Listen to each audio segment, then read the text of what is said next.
Dear friends, welcome to education haven. मैं assistant professor Anant Prakash आपके अपने यूट्यूब चैनल शिक्षा स्वर में आपका स्वागत करता हूं। आज है 9 जनवरी और 9 जनवरी से जितने भी महत्वपूर्ण प्रश्न निकलते हैं वो हम इस वीडियो में डिस्कस करेंगे। तो चलते हैं प्रश्नों की ओर। प्रश्न संख्या 1, all India rubber industries association AIRIA का अध्यक्ष किसे नियुक्त किया गया है? तो यह शशि सिंह को नियुक्त किया गया। किसे? शशि सिंह को। किनके जगह पे आए हैं? तो रमेश केजरीवाल के जगह ये बनाए गए हैं। तो महत्वपूर्ण नियुक्तियों को देखते हैं। CISF के महानिदेशक नीना सिंह को बनाया गया है। ITBP के महानिदेशक राहुल रसकोत्रा को बनाया गया है। CRPF के महानिदेशक अनीश दयाल सिंह को बनाया गया है। कोटक महिंद्रा के नए अध्यक्ष CS राजन हैं और BSE के चेयरमैन प्रमोद अग्रवाल है। और भारत का सबसे बड़ा रबर उत्पादक राज्य जो है वह कौन है? केरल है। कौन है? केरल। नेक्स्ट, प्रश्न संख्या 2, world economic situation and prospects WESP 2024 कौन सा संगठन द्वारा प्रकाशित किया गया है? तो यह प्रकाशित किया गया है संयुक्त राष्ट्र के द्वारा। किसके द्वारा? संयुक्त राष्ट्र के द्वारा। संयुक्त राष्ट्र यानी कि यूनाइटेड नेशन। इसकी स्थापना कब हुई थी? तो इसकी स्थापना 1945 में हुआ था। कब हुआ था? 1945 में हुआ था। इसमें कुल वर्तमान में 193 कंट्री शामिल है। कितना? 193, 193 देश इसमें शामिल है।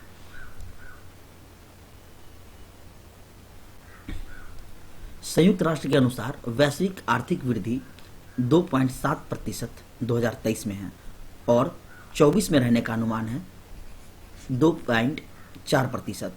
भारतीय अर्थव्यवस्था की अनुमानित वृद्धि दर इसके अनुसार 2023 में 6.3% था, 2024 में 6.2% है आर्थिक विकास दर।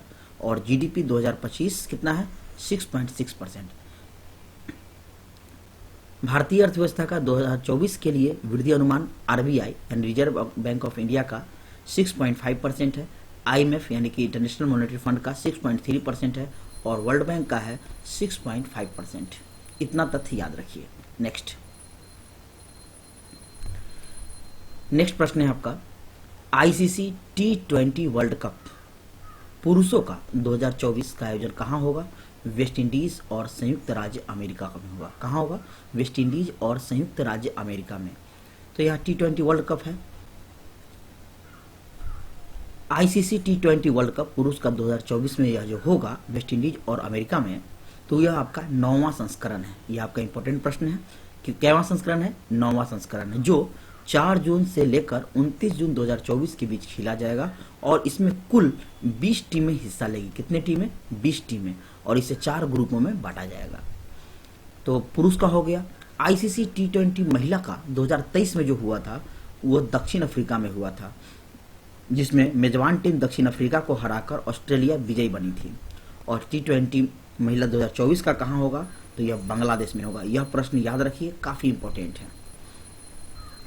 नेक्स्ट और देख लेते हैं इसमें, 13वां ICC पुरुष ODI क्रिकेट 2023 कहाँ हुआ? भारत में हुआ। आप जानते हैं कि भारत को हराकर ऑस्ट्रेलिया विजेता बना था। 14वां संस्करण कहाँ होगा? 2027 में होगा। दक्षिण अफ्रीका, जिम्बाब्वे और नामीबिया में होगा। आप जानते हैं कि 4 साल पे होता है यह।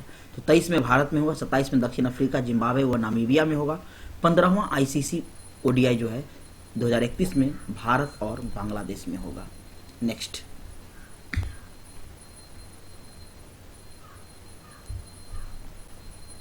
किस राज्य की लांजिया सौरा पेंटिंग को GI टैग मिला है? तो वो मिला है पश्चिम बंगाल। किसे मिला है? पश्चिम बंगाल को। तो इस GI टैग है, महत्वपूर्ण GI टैग देखते हैं। याक चुरपी अरुणाचल प्रदेश का है। सलेम सागो जो कि साबुदाना होता है तमिलनाडु का है। मरचा चावल बिहार का है। चकुआ चावल असम का है। बनारसी पान उत्तर प्रदेश का है। शाही लीची बिहार का है।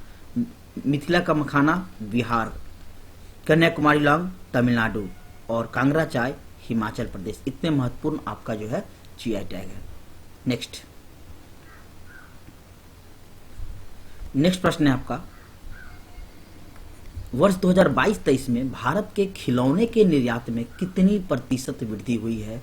तो 239% वृद्धि हुई है। कितना प्रतिशत? 239% वृद्धि हुई है। केंद्रीय व्यापार और उद्योग मंत्रालय के अनुसार भारतीय खिलौना में वित्त वर्ष 14-15 की तुलना में यदि 22-23 में किया जाए तो 52% की गिरावट हुई, आयात में हुई है। कहाँ? आयात में। लेकिन निर्यात कितना हुआ है? 239% हुआ है। यानी कि हमेशा याद रखिए, निर्यात जितना ज़्यादा होगा उतना ज़्यादा विदेशी मुद्रा हमारे यहाँ आएगा और ये अर्थव्यवस्था के लिए अच्छा होगा। यानी कि 239% जो बढ़ोतरी हुई है ये हमारे हित में है। कुछ महत्वपूर्ण सूचकांक। विश्व खुशहाली रिपोर्ट 2023 में भारत का स्थान 126 है। प्रथम स्थान किसका है? फिनलैंड का। ग्लोबल पीस इंडेक्स 2023 में भारत का स्थान 126 है। प्रथम स्थान किसका है? आइसलैंड का। ग्लोबल इनोवेशन इंडेक्स 2023 में भारत का स्थान 40वां है। प्रथम किसका है? विश्व बौद्धिक संपदा संगठन का है।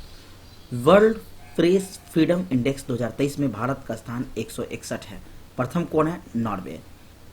वैश्विक आतंकवाद सूचकांक 2023 में भारत का स्थान 13वां है। प्रथम कौन है? अफगानिस्तान। जलवायु परिवर्तन प्रदर्शन सूचकांक 2024 में भारत का स्थान 7वां है। चुनावी लोकतंत्र सूचकांक 2023 में भारत का स्थान 108वां है और प्रथम स्थान डेनमार्क का है। ग्लोबल जेंडर गैप इंडेक्स 2023 में भारत का स्थान 127 है और प्रथम किसका है? आइसलैंड का। इसमें से 3-4 प्रश्न आपका पूछ लिया गया है 2023 के पेपर में। सो सभी इंपॉर्टेंट है। नेक्स्ट क्वेश्चन नंबर 6, 2023-24 के लिए जीएसटी संग्रह का राष्ट्रीय औसत कितना है? तो 15.2%।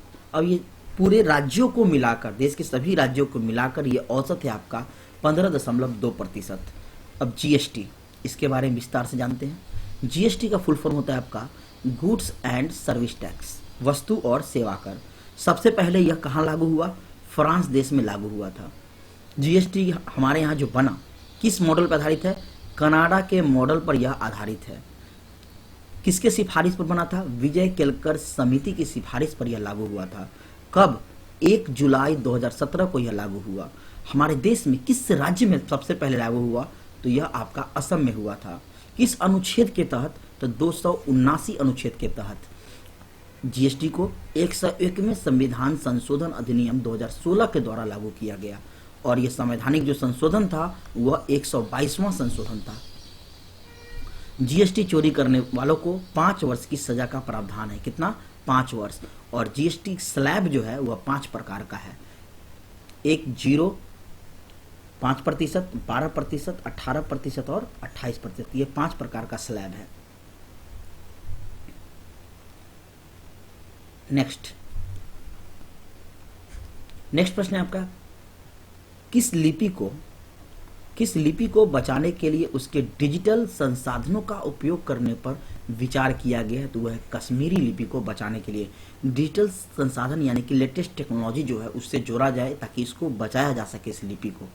ऐसा क्यों किया जा रहा है उसके बारे में पढ़ते हैं। ज्यादातर कश्मीरी लिपि बोलने वाले लोग इस लिपि को लिखने और बोलने में अक्षम है, यानी कि बहुत कम ही ऐसे लोग हैं जो इसको लिख और बोल सकते हैं, इसलिए इसको बढ़ाने का प्रयास किया जा रहा है। स्क्रिप्ट लिखने वालों की संख्या लगातार घट रही है। 2013 में एक आंकड़ा आया था जिसमें मात्र 5% लोग ऐसे थे जो इसको लिख और बोल दोनों सकते थे।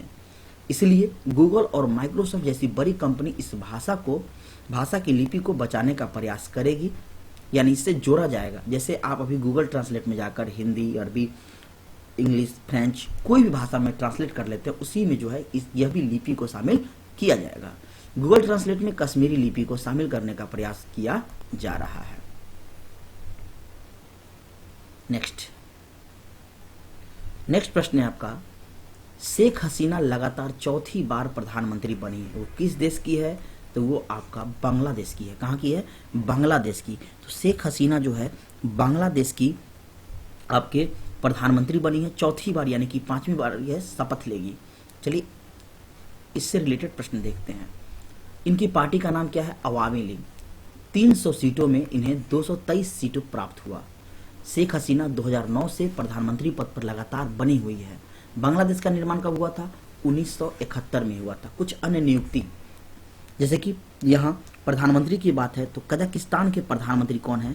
तो एलिहान है। कौन है? कजाकिस्तान के प्रधानमंत्री कौन है? एलिहान। श्रीलंका के प्रधानमंत्री कौन है? दिनेश गुणवर्धन। कौन है? दिनेश गुणवर्धन है। मंगोलिया के राष्ट्रपति कौन है?